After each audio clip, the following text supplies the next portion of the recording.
अगं कुठं भेटला गवा भेटला आणि काय म्हणले ते? अहो बंका मामा जरा धीर तरी धरशीला का नाही? सावकार म्हणले तुम्ही वारी घेऊन येता तर खुशाल या, आम्ही सुद्धा येऊ की तुमच्या बरोबर वारीला असं म्हणाले ते. आणि हो असंच म्हणाले की ते. मग विठ्ठलच पावला म्हणायचा, त्यानंच बुद्धी दिली असेल त्याला. ही बुद्धी देतो या देव. वादळ यायचं हाय अजून. वादळ अगोदरची सांगसून हाय ती. त्यांचा काहीतरी डाव असेल बघा. बंका ते काही असलं तरी वारी ही निघणारच, पण ती सर्वांना बरोबर घेऊनच. बोलता आता काळजी भलत सलत करू नको बाबा.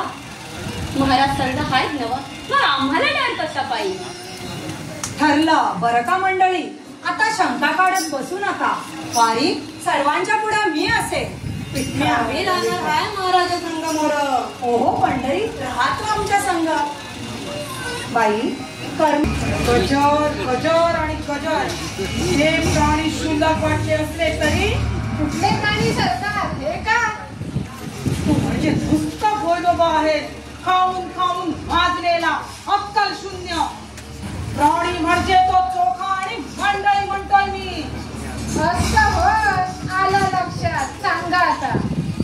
म्हणम्या तू पक्षी पाहिलेस का कधी?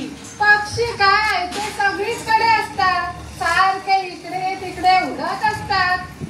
हा मग ही उडणारी पाखरं माणसाला त्रास देतात का?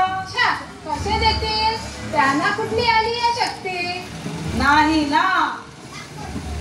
मग समज उद्या त्यांनी ठरवलं की सर्वांनी मिळून एकत्र येऊन माणसावर हल्ला केला तर काय करू शकतो आपण? काय करू शकतो? माणसं मरतील, आणखी काय? भीकड कुठला? या चोकोराचा पावा लक्षात आला का तुमच्या? नाही नाही नाही देणार. आमच्या विरुद्ध लोकांना संघटित करायचं कार्य जोमात सुरू आहे. वारीचा कार्यक्रम त्याचाच एक भाग. मग उघडून लावा की तो कार्यक्रम. सरकार भुसगड करू का त्या तोफ्याचं? आणू का नेमकं त्याच्या टपोऱ्यात? करून टाकू का त्याला जोडा पगडा? थांबा. हा विचार करू नका. ही वेळ अजून आलेली नाही. पण सरकार त्या डोक्याला धडा शिकवलाच पाहिजे. शिकवणारच. चला रे निघूया.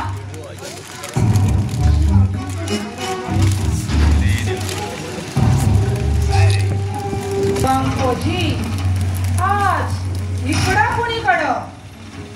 म्हटलं तुम्हाला भेटावं. सरकार या दिसाला जरा चुकलं बघा. मी परत त्यांना काही करणार नाही बघ. काय रे बंका, तुम्ही वारी घेऊन जाता म्हणे पंढरीला. आम्हाला नाही का सांगायचं? होय भाऊजी जरा गडबडीत हाय.